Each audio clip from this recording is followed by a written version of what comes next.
With any election, security is always a concern, and so is privacy. In order for an election to be fair, the government must ensure that it is safe from any kind of interference, especially a cyber attack that could skew the numbers and potentially damage the entire country's democracy.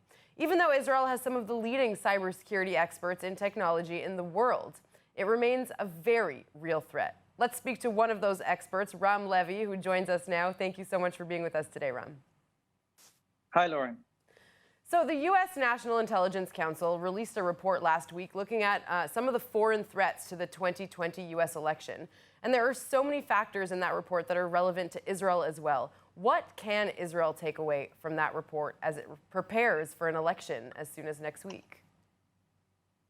Well, I think the most important thing from the DNI report is that the U.S. did not see any foreign attempt or success to actually change the voters' results. So that's very good news. This is exactly the case in Israel. Foreign players cannot alter the results of the voters. What they can do, they can change the perception of the voters. They can run influence operations campaigns.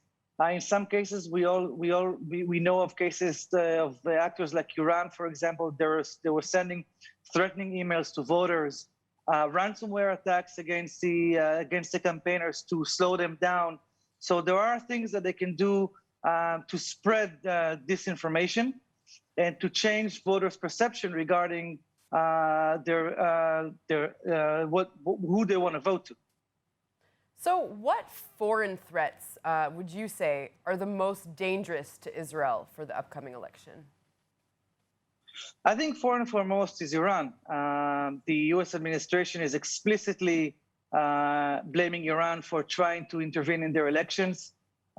We also saw some Iranian campaigns. We are not sure if it's coming from Iran or it's done by the Iranian government in the demonstrations in Israel during COVID-19. So the Iranian regime is actually quite active when it comes to influence operations. They're setting up Facebook pages, Instagram pages, Twitter accounts, and they're spreading information. And they are what they're doing is they are increasing the divide among the population. Russia is also a threat. We haven't seen any active information campaigns in Israel, but it doesn't mean that it cannot happen. What's interesting in the DNI report is that the administration is saying that the Supreme Leader, Khamenei, has actively approved, and he was well aware of what the regime is doing. So what I'm saying is that if Khamenei has instructed the operations against the U.S., what is stopping him from doing it against the Israeli election, which is coming next week?